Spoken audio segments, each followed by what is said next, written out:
Assalamualaikum warahmatullahi wabarakatuh.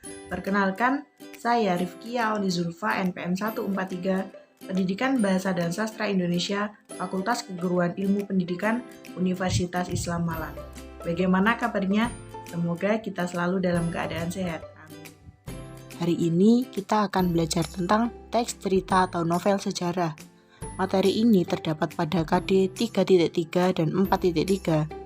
Yang akan kita bahas kali ini ada 5, yaitu 1. Pengertian novel atau cerita sejarah, 2.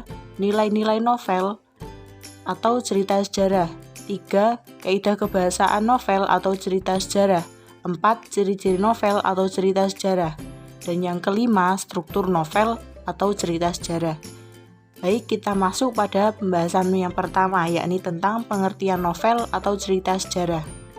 Novel atau cerita sejarah merupakan teks yang memuat penjelasan peristiwa di masa lalu. Teks cerita sejarah adalah teks yang menjelaskan dan menceritakan tentang fakta dan kejadian masa lalu yang menjadi latar belakang terjadinya sesuatu yang mempunyai nilai sejarah. Teks cerita sejarah biasanya menceritakan peristiwa bersejarah yang memiliki dampak besar, latar belakang terjadinya peristiwa besar, asal-usul hal yang memiliki nilai sejarah, dan perkembangan sejarah suatu hal. Masuk ke pembahasan yang kedua, yakni nilai-nilai dalam novel atau cerita sejarah. Nilai-nilai yang terkandung dalam novel atau cerita sejarah antara lain ada 5. Yang pertama, nilai budaya. Nilai budaya adalah nilai yang dapat memberikan suatu arti yang sangat mendalam dalam kehidupan bermasyarakat, peradaban, atau kebudayaan. 2. Yakni nilai moral atau etik. Nilai moral atau etik adalah nilai yang memberikan nasihat atau ajaran yang berkaitan dengan akhlak budi pekerti. 3. Yakni nilai agama. Nilai agama yaitu nilai-nilai yang berkaitan dengan kehidupan beragama. Nilai sosial. Yang keempat yakni nilai sosial, yaitu nilai yang berkaitan dengan tata pergaulan antar individu di masyarakat. Dan yang kelima yakni nilai estetis. Nilai estetis adalah nilai yang berkaitan dengan keindahan teknik yang digunakan pengarang untuk menyajikan suatu karangan. Kita masuk pembahasan yang ketiga, yakni kaidah kebahasaan teks cerita sejarah. Ada 5. Yang pertama, memakai pronomina. Pronomina atau kata ganti digunakan untuk menggantikan orang ataupun benda. 2. Memakai frasa adverbial. Frasa adverbial adalah kata yang menggambarkan suatu kejadian atau peristiwa, waktu, serta tempat. 3. Memakai verba material. Verba material adalah suatu kata yang digunakan untuk menunjukkan suatu keadaan fisik. Contohnya seperti membaca, melempar, memotong, melawan, dan lain sebagainya. Yang keempat yakni memakai konjungsi temporal. Konjungsi temporal atau juga sering dikenal dengan kata sambung waktu ini berfungsi untuk menata urutan peristiwa yang diceritakan. Contohnya yakni setelah, lalu, kemudian, selanjutnya, dan lain sebagainya.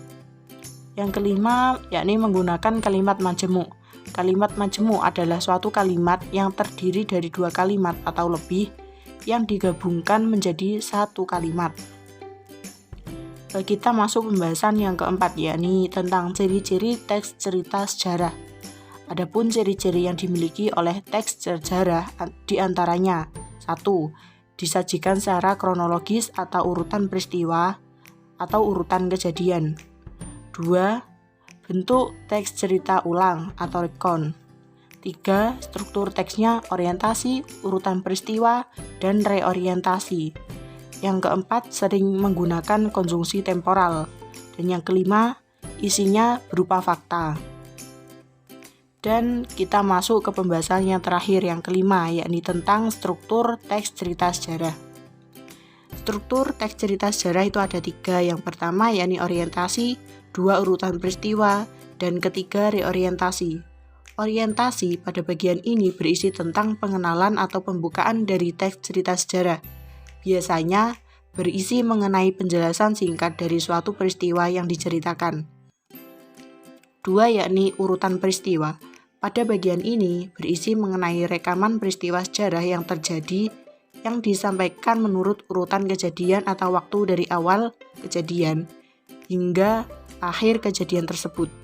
Bagian ini merupakan bagian pokok dari teks cerita sejarah yang biasanya dituliskan secara rinci dan mendetail, sehingga para pembaca akan lebih memahami hal apa yang sebenarnya terjadi pada masa itu. Dan yang ketiga, reorientasi. Pada bagian ini berisi mengenai komentar pribadi dari seorang penulis mengenai kejadian yang ditulisnya. Namun, ada juga beberapa teks cerita sejarah yang tidak menambahkan bagian penutup ini. Nah, sekian yang dapat saya sampaikan. Kurang lebihnya saya mohon maaf dan terima kasih. Wabillahi taufiq wal hidayah. Wassalamualaikum warahmatullahi wabarakatuh.